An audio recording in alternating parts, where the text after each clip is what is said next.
Yeah. Baka montre moun ke m'son moun pendant au fond c'est pas moun samier.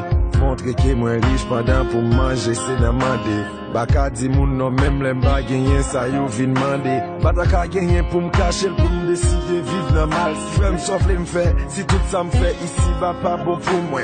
Baka vivre nan caché pendant m'travail dit pour m'faire fortune moi. Mais dis-moi les hommes foqués pas gen méchant que yo. Et m'pas pral condamner nan moi nan fait méchanceté à qui yo.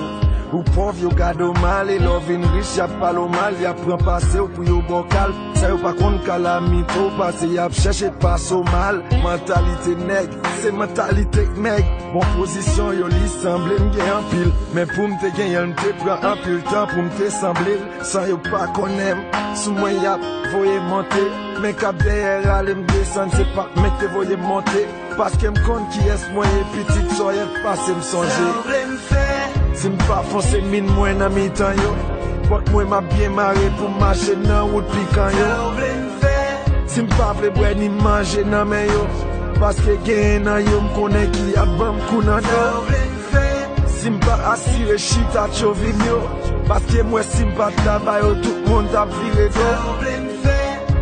Si m'pas kembe nèg yo nan manche. Pour m'vivre pour m'cafine accomplir mission m'dine. Ka comprendre misère fait gagner frustration. Tisait pouvoir l'argent fait n'a vinn faire plus vieille action. Elle n'a tellement vinn trop fait autres prêt pour li bail poison. L'achat privé ti aussi l'elle faut pas faire réaction. Nèg la non team c'est tête des loin de lit c'est livré au par les frères. Et bien des confrères y a parlé les gonflés prêts pour l'éclater. Rien pas vle faire. Dis ça vle faire. J'ai l'impression c'est m't'a couché dans l'ombre yo t'a pris les mettre dans le soleil. Si m'a dans mi bon côté yo c'est yon j'ai fait mais yon j'ai l'ouvri. Toutefois ta conseil de la fête a dit pas bon couvrir. Si l'angéliste barème frappé porte yo pas l'ouvrir. En réalité moi n'ak ça yo sont dans le faux amis.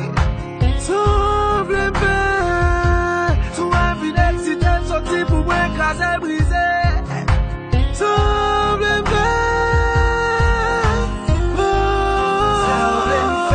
Si m'pas foncer mine moi nan mi temps yo.